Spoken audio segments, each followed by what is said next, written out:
Hey guys, how's it going? I'm back here with another video, and today I decided to bring this video where I'm going to be going over how to build a CRUD application using Redux and Redux Toolkit. So I've built many CRUDs in the past and made tutorials for it, but I've never actually done one using the Redux library as the state management library for React. So I decided that this could be a good learning experience, and this is basically what we're going to be building. You can see it's very simple. I'm not focusing at all on UI or anything like that. It's all purely based on the logic and how to actually implement this. But basically, we have a simple website with a list of all the users in the website, and you can do a couple stuff. You can add a new user. So like I'll add the user Pedro and the username PedroTech. And when I click add user, it automatically adds PedroTech here at the bottom, as you can see. I can also delete a user. So if I want to delete PedroTech, I can delete PedroTech. I can also delete other users, as you can see. And I can also update a user. So I can update this guy's username to PedroTech if I want to. And when I click update username, you can see it updates this person's username. Now, why are we using all of this these different features? Well, it's because it will help you understand how to implement all the different types of stuff that you need to know when using Redux. And we're going to be using Redux Toolkit for this tutorial. I have a full-on tutorial where I go over all of the basics. We are going to go over the basics. However, if you want a more in-depth tutorial on just the basics of Redux Toolkit, I'll leave a link and I'll tag it up here in the video. But yeah, that's basically it. If you could leave a like before we go into the video, I'll be very happy because it would help push my videos to more people. But yeah, with that in mind, let's get into the tutorial.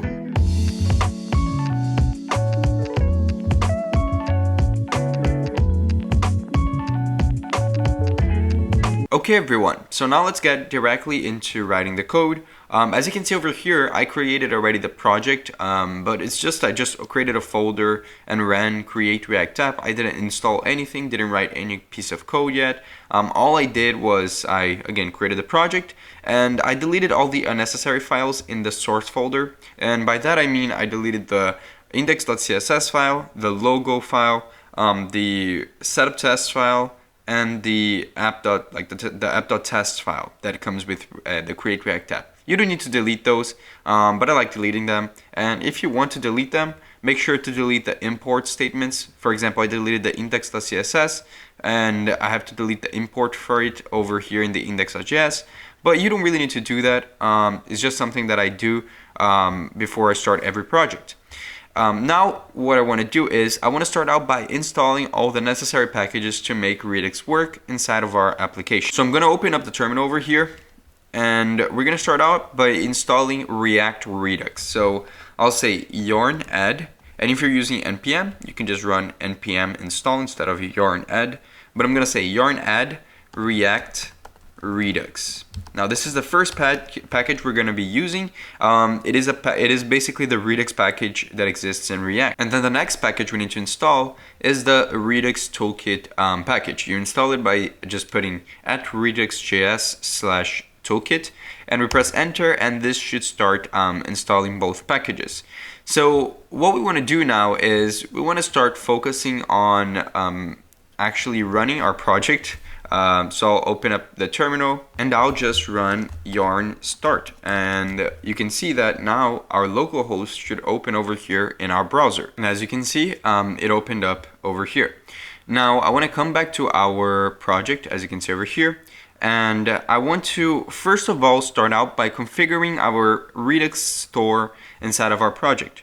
Well, every project that will include a Redux as a state management library will have to have a store configured that is passed throughout all the components that you want to have access to the store. So the store is basically where you're going to store all of your states and all of your variables.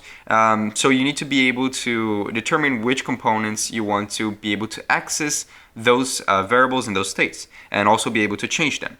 So over here, since we want to create a state management store for our whole project, we're going to create it on the index.js file and just pass it, wrap it around the app component so that every component inside of our project will include and have access to that store.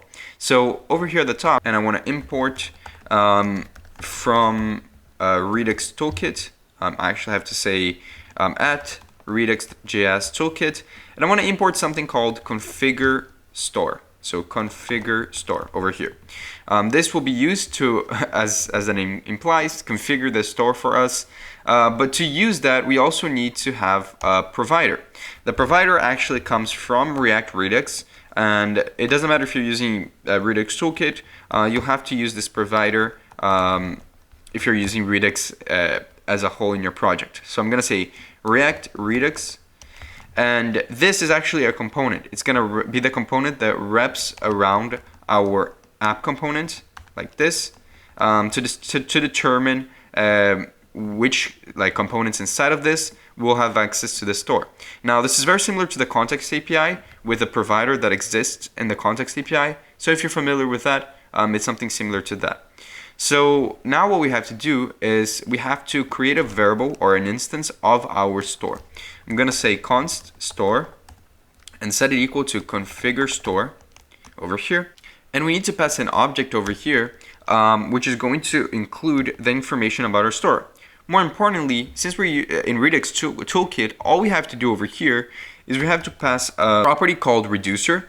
And this property will basically be an object containing all the different types of reducers that you need to have. So with Redux Toolkit, it basically makes everything as simple as possible for you. It makes it the most simplest I've ever seen with other Redux libraries out there. So all you have to do here is, for example, if we have states related to users, we can create here a users reducer and just set it equal to the reducer that we create in a different file. And we're going to do that later on in the video, but you basically just set them up like this, and the configure store function will know how to deal with everything.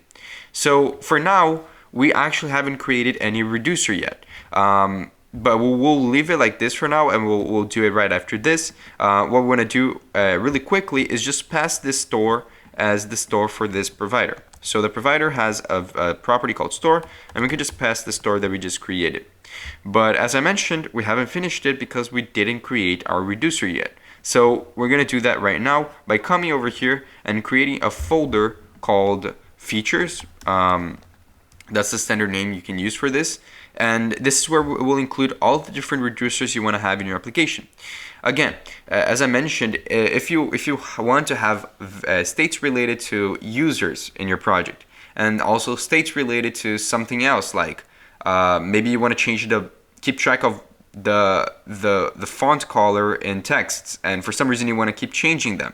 Well, you can create another reducer just for font colors. So it's basically every different aspect of your project that needs different state management variables, and they're not related to each other. You create a new reducer for each one of them. So in this project, as you saw, we have just users. So I'll create over here a users file. Over here is called, let's just call it users.js. Actually, I'll just put capital letters users.js. And this over here will be where we will use or have our user reducer. So how exactly do we create a reducer in Redux Toolkit? Again, if this is the first time you're actually learning Redux Toolkit and learning Redux as a whole, I would recommend watching my other video because I go a lot more in depth. I explain absolutely everything. But if you want to create a reducer using Redux Toolkit, they have a very cool thing called the create slice function. So I can say create slice over here and say from at Redux.js Toolkit, and this will basically be used to facilitate almost everything that we usually had to do with like in the old days with Redux. Then we can come over here at the bottom and basically just create a variable called and I'll export it after, because we need to have access to this variable outside of this file, but we need to create a variable called the user slice, and we'll set this equal to create slice, and this will be able to allow us to create all of the reducers and the actions for the variable, for the state, in a single place, and it will merge everything together. So that's kind of the idea of what this actually does. So we're going to create over here a object inside of this create slice function, and since this is the users reducer, we'll give it a name of users. So this is the name of the variable that, or the state that we're managing in this reducer or in this slice, and then over here we can give it an initial state. An initial state would be the initial value of the variable inside of here. So for example, users in their project, they are a list of objects, right? So we have an initial list of objects that comes with the data. Imagine it being the data in a database, right?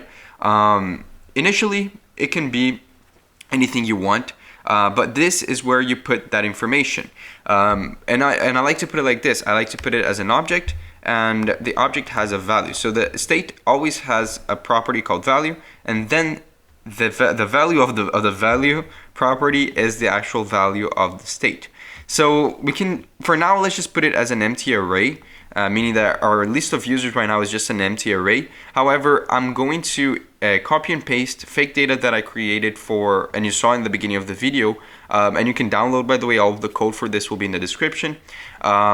But we're going to be using that fake data, and we're going to just import it and put it over here. But for now, let's just keep it like this. And the next thing I need to do is then pass all of the reducers for that we need for this specific slice. So what are the reducers?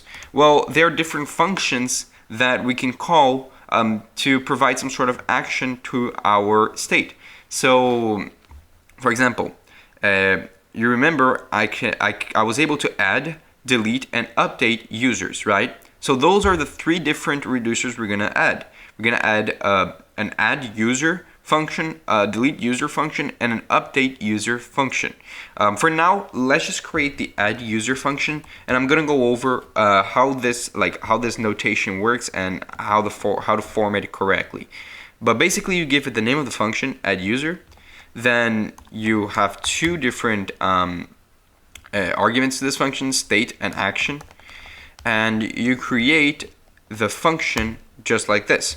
Now, what exactly is state? This state over here is where you access the current value of the state. So remember, this whole thing over here is you determining, you creating a variable, a state, which in this case will be the list of users, and determining all the actions you can have with that specific state. So whenever we want to access the current list of users, so the value in it, we can just access it by using the state argument over here inside of this function.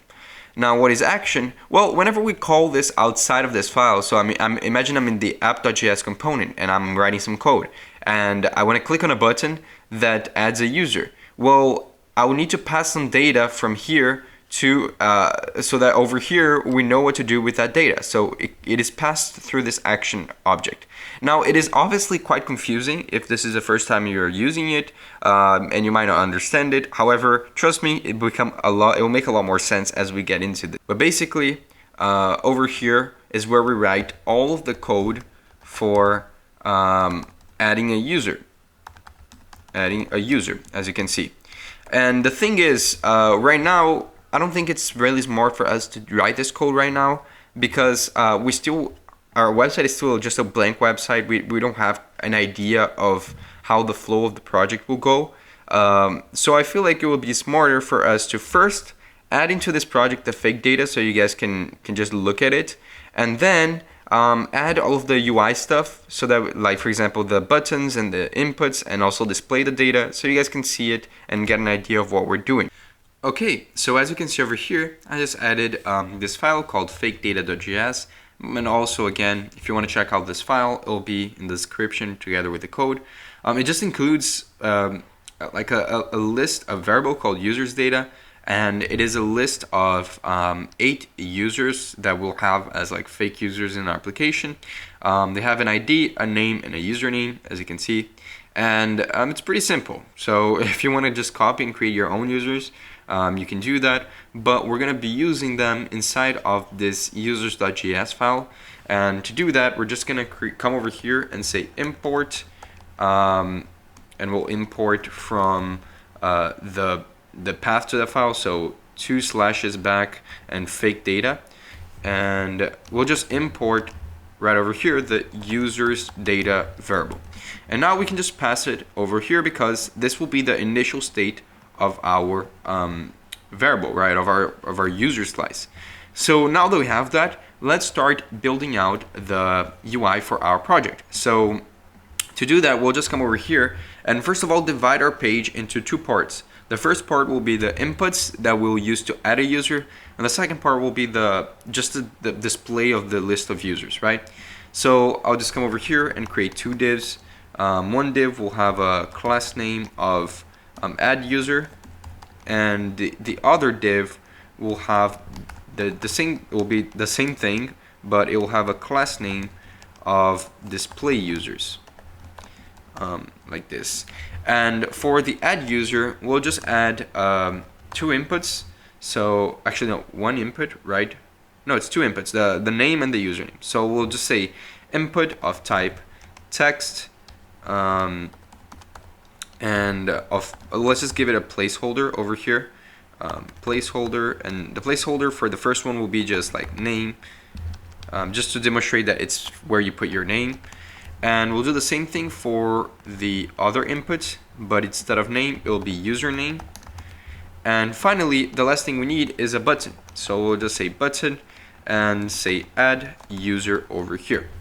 Now you can see we have the 3 inputs over here. It doesn't look exactly how it looks in the demo that I showed in the beginning, because I do add some code for CSS at the end. And if you want to copy the code, it isn't the prettiest thing in the world, but again, it will be in the description. That's why we're using class names, so that I could just style it a little bit. But I'm not going to show you guys me doing it in the video. So now that we have the 2 inputs and the button, we also want to display the users inside of this div, right? So the way we're going to do this is very simple. We can't just import the fake data directly inside of here. We can't just import this list and just display it. And the reason why we can't do that is because that data is just the initial data, right? It won't change the screen. Like if we just import and display that, then it won't change what is being rendered if we make some sort of change to the list, for example, add a user or something like that, because that's not how it works. We need to treat it as a state. So we need to read it directly from the slice that we created over here. Now, how do we do that in Redux is pretty simple. We need to use one hook that comes with react-redux, and it is a very important hook that you need to learn, called the useSelector hook. So I'll just import from react-redux, and I'll just import the useSelector. And this hook is basically used when you want to read the current value of one of the states that you created in your store.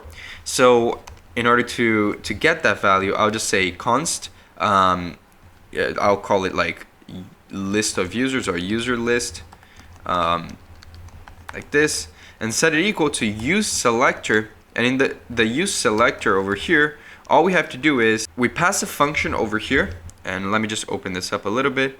And this function, you can grab the state, the current state of the application, and you just return whatever value or whatever reducer you want. So what do I mean by that? Well, you can say that you want to return the state, and then it might have multiple variables. So in the store over here in your index.js, you might have multiple reducers, right? So you grab the reducer, the state that you want. So in our case, it will be users. And I'll just say state dot users over here, and now you have access to the user's state. So you go back to the user's reducer over here, and you see, okay, what is the value of it? Like how do you read the value of the state? Well, it's an object, and the value of it is represented by this property called value in an object. So you just say state.users.value over here. And this should work. However, one thing I wanted to point out is that we now created the user slice, right? We created this thing. We obviously haven't added any of the reducers yet, but we did create it. So we can now come into our index.js over here and finish this up so that it actually works in our components. So we'll come over here to our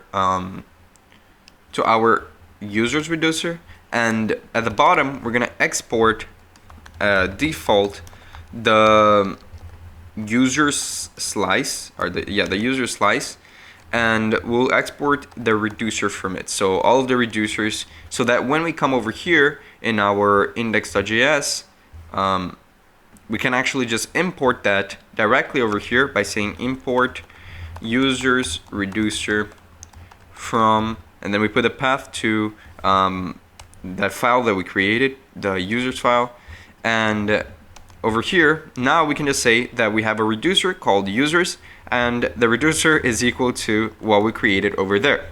This means that now this thing over here in our app.js will work, because now we do have a users reducer passed to our store.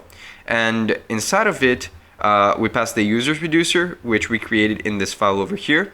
And inside of this file, you can see that you can access the value of the state by accessing this object, which contains the property value. So now this should be populated with the fake data that we created. So that means that over here, I should be able to just say users list, or user list over here, .map, like this, grab each user, and for now I'll just say like this. I'll say I want to return just an h1 tag with the name of the user, so user.name, and let's see if it works. And it does. Like you can see, it displays the name of the users that exist in that list. So it means that we correctly used the useSelector hook and correctly got the data and set up everything perfectly, right? So now what do we do? Well, I want to display not only the name, but also the username. So I'll come over here and I'll just say div. I'll return a div instead of just an h1 tag. And I'll display two h1 tags. I'll display the name, and I'll also display the username. So user.username, like this. And now it seems to be working perfectly. You can see we see all the names and all the usernames being displayed in our website.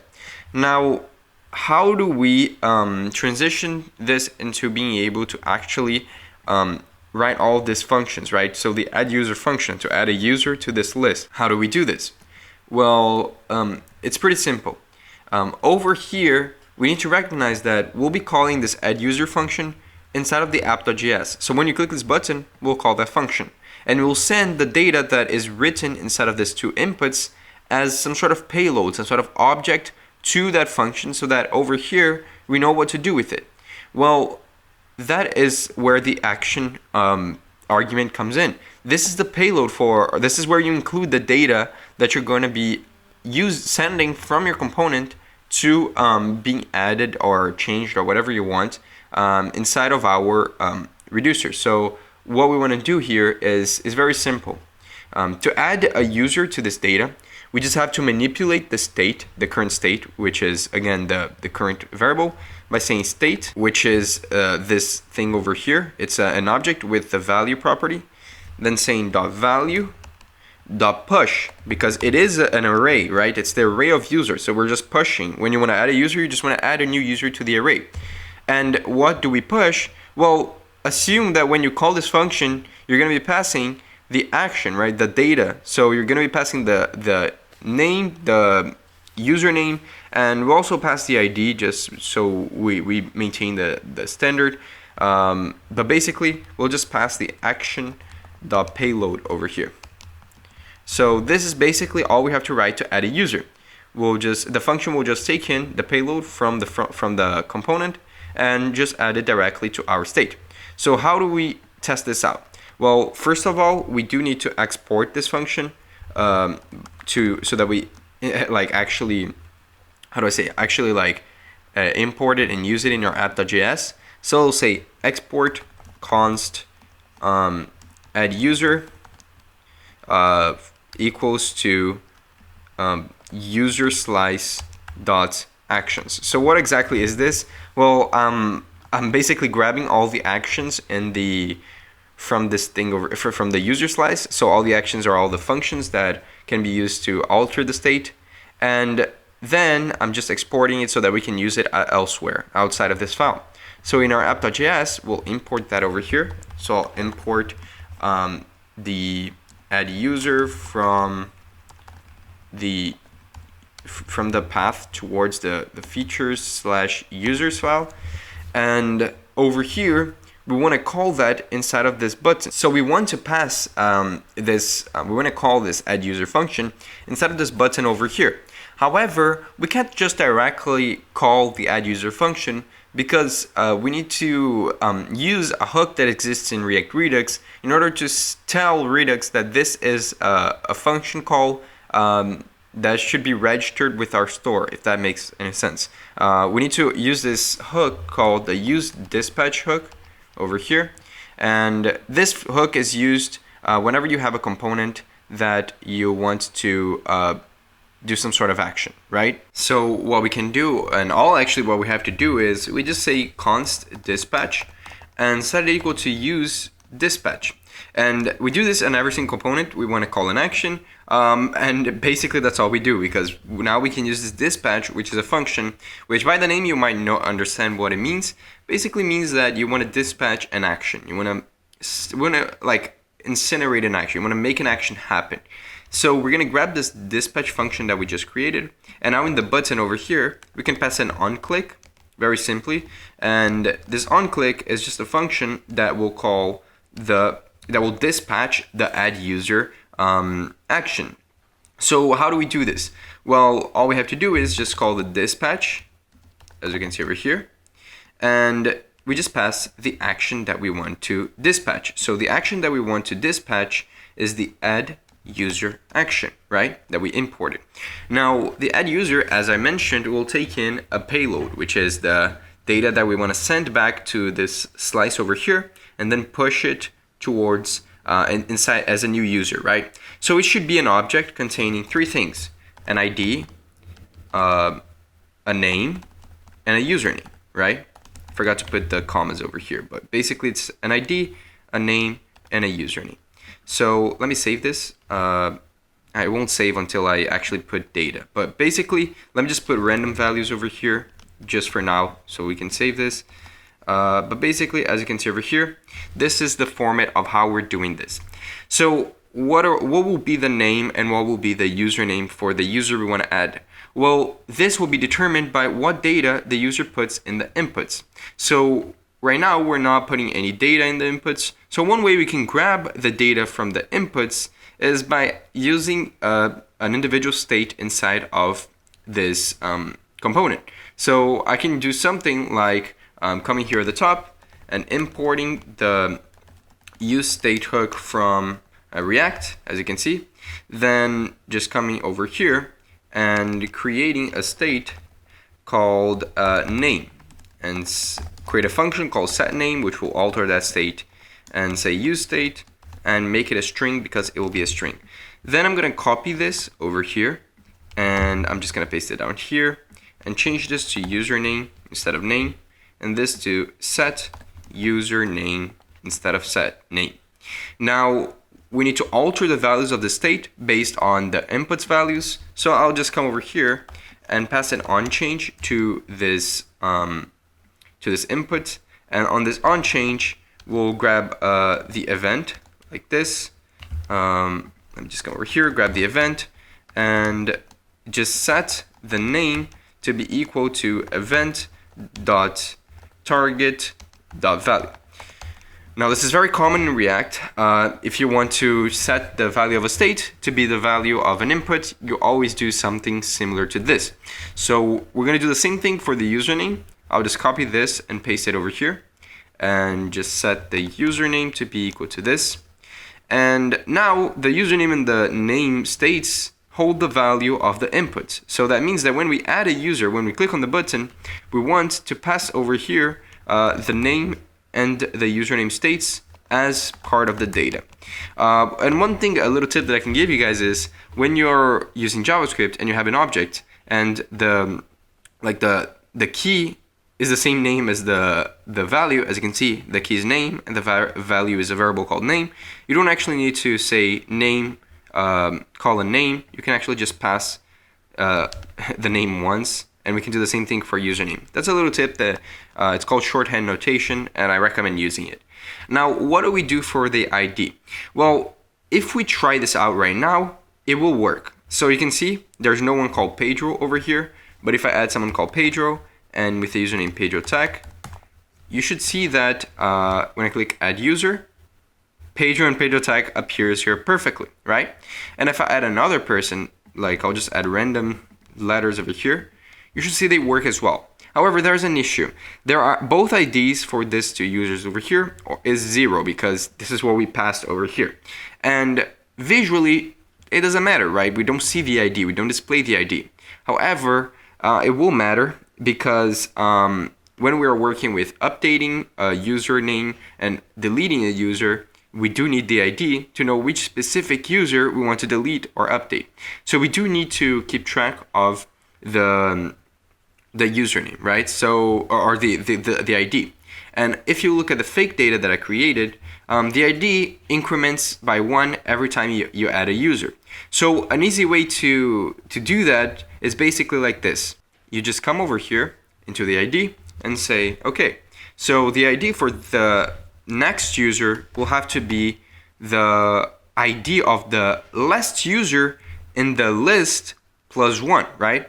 So it's always incrementing by 1.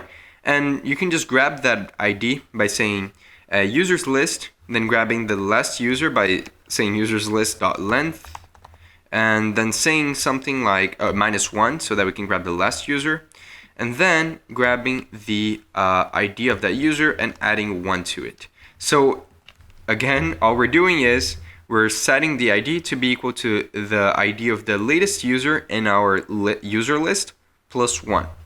And let's see if this works. Obviously, we won't get a visual confirmation of it, but let's see if anything breaks when we click the button. It doesn't seem like it. It seems like it's working and we added a new user. So right now, everything seems to be working perfectly. We're now able to add a user to our list by using the add user action. Now, I want to add some CSS real quick so that this looks a little bit more like what we had in the beginning of the video. So I'm going to cut the video real quick, come back when I add the CSS to this app.css file. I'm just going to copy and paste because I already made the CSS. But again, if you want to check out the CSS, the link will be in the description. So I'll be back in a sec. Okay, so I just pasted the CSS, and this is basically what happens when I paste the CSS. It's not much at all, but it's something, right? So the CSS is over here, very simple, like nothing much at all. If you want to check it out, again, just check out in the description. Well, now what we want to do is we want to be able to add real quick the functionalities of being able to update a user and delete a user. Those are the last two things that we want to do. However, to do that, we do need to add the input for updating a username and the buttons for updating a username and for deleting the user. So we'll do this really quick over here.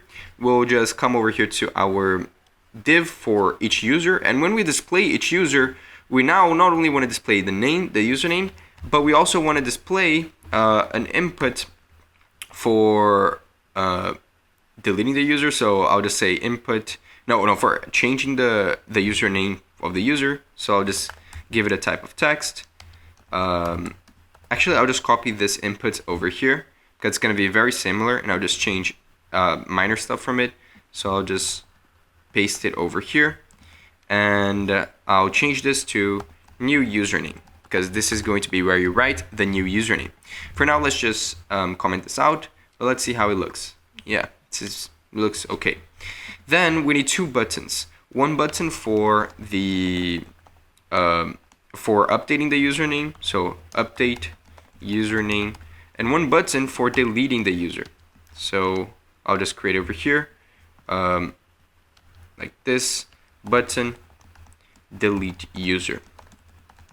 And let's take a look, and it looks okay. As you can see over here, we have the two buttons and the input. So now what we have to do is write the logic for updating the username and the logic for deleting the user. I'll do the deleting the user one real quick because it is actually a lot easier than updating a user. What we have to do is we'll come over here into our user slice, and I'll create an action called delete user, similar to add user. And again, it'll get a state, an action, and we'll just put finish the function like this. And what we want to do is we'll need to use the filter function from JavaScript to be able to write some logic for deleting the user over here. It's a bit complicated, but you'll get the hang of it. So basically, differently from pushing a user, we can't actually directly delete a user from the array. We actually need to change the whole array to a new array without the user that we want to delete. So we have to say something like state.value is equal to a new array that won't include whichever user we want to delete from our list of users. So how do we determine how do we create an array without that user? Well, we'll just say state.value.filter. So we're going to be using the filter function, which I hope you're familiar with it because it is extremely important in React and in JavaScript in general. But we'll grab the user over here and we'll say something like, we only want to keep the user whose ID is not equal to the ID that we're going to be getting in the payload. So in this action variable over here, we get the payload, as you can see, right? And the payload will be an object containing all of the data that we sent from the component. So in the component, we can send an ID as one of the keys in this payload object. So we can say action dot payload, so dot payload dot ID. Right now there's we haven't passed anything, but we will be passing an ID as part of the payload. So we're just saying in this part over here is we want to filter out all the users that doesn't meet this thing over here, this conditional or this condition, which is that the ID of the user is not equal to the ID that we want to delete. And then we're gonna set this array equal to the state because that's what we want, right? So how do we test this out? Well, we'll come to our app.js over here. And also, I forgot, we need to export the delete user action over here. So delete user is now an action that we can actually import here at the top. So I'll just import it by saying delete user. And now we can come to our button for delete user. I will just pass an onClick, and this onClick will be a function which we'll call the dispatch function from Redux. And in the dispatch function, we'll just call the delete user action that we imported. And the payload over here would just be a single object with an ID, right? Which will be the ID of the user. Now, we are inside of a map, so we're inside of a loop, and each user will have a different ID. So all the ID we have passed over here is just the user.id. So now let's test this out. Let's see if it actually works. If I delete Irvin Howell, you can see Irvin Howell is not here anymore. If I delete Lynn Graham, they're not here anymore as well. Can delete every user if we want to, and they'll keep deleting them forever until we refresh the page or we restart the website, right? So this seems to be working, and I understand if this logic over here is a little bit confusing. I was even confused when I started because I thought you couldn't just alter the value of the state like this. I thought you had to do something like pushing or filtering directly. But with the way that Redux Toolkit works, you have to do it like this, and you get used to it. So I would recommend just playing around with it. And also, if you have any trouble with any stuff related to the filter, I would recommend just watching a video on the filter function because, again, it's extremely important for every single type of React or JavaScript project in general. So now that we've finished the delete functionality, we can start working on the update functionality to finally be done with this project. So the update functionality will go as following. Well, to make this work, we're going to, similar to the other two inputs that we have in this project, we're going to create a state that represents the value of this input. So I'll create a state called, instead of username, I'll call it new username. And instead of set username, we'll say set new username. And then I'll come over here, and then I'll just change this to set new username instead of set username. And then what we need to do is we'll just have to later on dispatch this updating username function inside of this button over here. But we haven't created the action yet. So we do have to create the action down here. We'll say update username, like this, update username. And similar to the other ones, take in a state and an action, and we create the function. So for updating the username, it's going to be a little bit different from the other ones. The reason why I like CRUD is because every single thing that we add, every feature that we add is a little bit different. You know that adding a user is easy. Just displaying the users is even easy. Just displaying the users is even easier. Then deleting is a little bit harder, but the last one, the hardest one, is usually the updating, right? And in this case, it's not different at all.